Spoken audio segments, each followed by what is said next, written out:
not to sit in quietude, doing nothing. It is our duty to do all in our power to avert the threatened danger.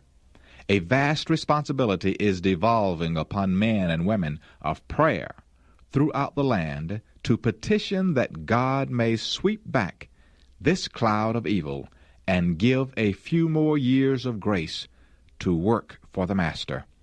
Review and Herald Extra, December 11, 1888. Those who are now keeping the commandments of God need to bestir themselves that they may obtain the special help which God alone can give them. They should work more earnestly to delay as long as possible the threatened calamity. Review and Herald, December 18, 1888. Let not the commandment-keeping people of God be silent at this time as though we gracefully accepted the situation.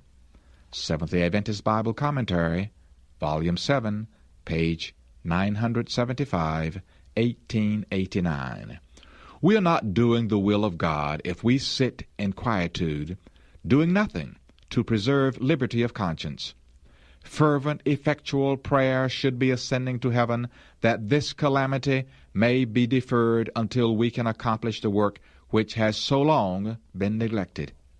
Let there be most earnest prayer, and then let us work in harmony with our prayers.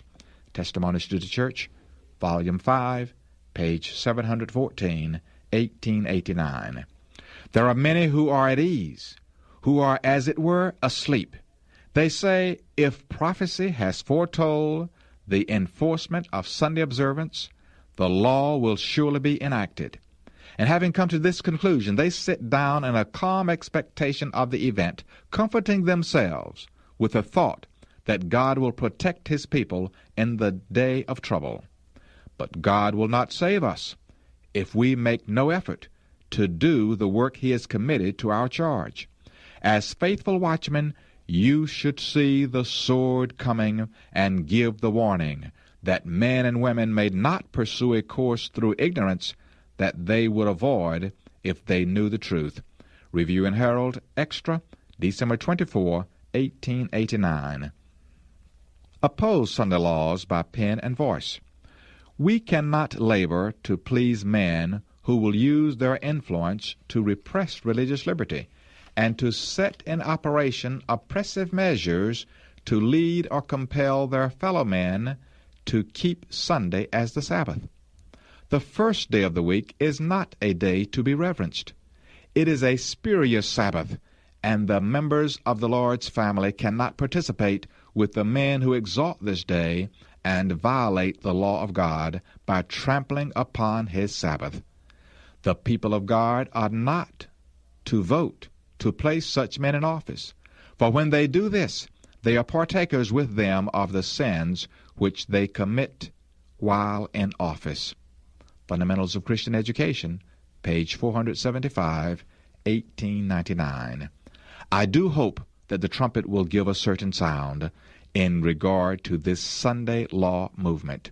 I think that it would be best if in our papers the subject of the perpetuity of the law of God were made a specialty.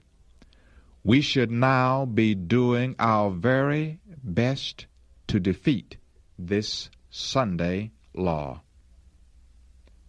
Counsels to Writers and Editors, page 97 and 98, 1906.